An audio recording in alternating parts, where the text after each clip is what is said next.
How to reboot the society, the network state way. The network state. Established societies will slow down over time, and the ruling elites will try to prevent progress to happen for staying in power and enjoying the privileges. Progress requires facing the unknown and uncontrollable, and holding back the urges to hinder this process. Most of the innovation and human progress has happened with new frontiers and by failures to curtail the progress. See Open, The Story of Human Progress for more.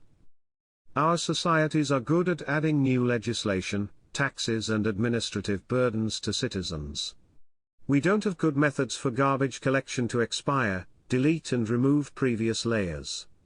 The default destruction will happen first slowly and then suddenly if we do nothing, for example the rise of locality.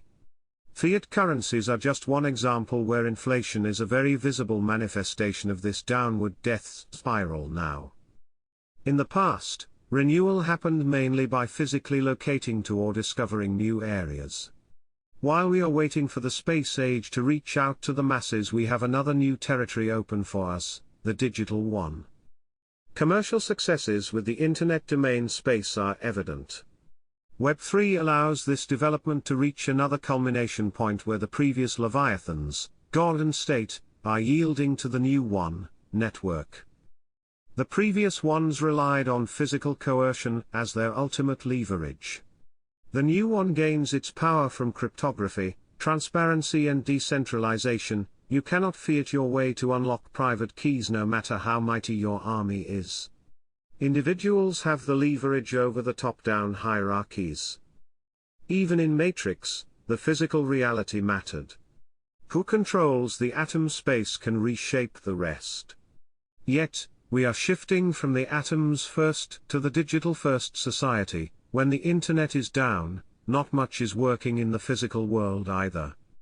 The challenge is how to reboot a society without violence. The conventional means, election, revolution, war, micronations, seasteading, space, have not resulted in a drastic increase of new states over the last 100 years without resorting to violence or a zero-sum power shift without fundamental civil rebooting. There are exceptions, such as the Eastern European countries that had the opportunity to reboot their societies after the collapse of the Soviet Union, for example Estonia. Elections, revolutions and democracy are not voluntary processes, the majority rules over the rest. The network state sets the bar higher. How to create new states that are 100% voluntarily built without physical violence. Start from the digital first, and the land is the last stage. This reverses the conventional approach where the land is the primary goal first, and then trying to build the momentum and recognition by other states happens later. How do you gain leverage with the digital first approach? The most condensed definition so far is this.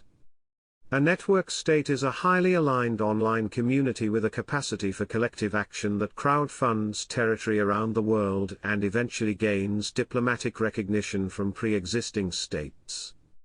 Prepare for the future where nation-states, or what's left of them, are mere utility providers for the basics like electricity, water and heating are for us now, or you read about them only in the history books as an experimental, violent, phase in the human history. But first, read the book and build some network states.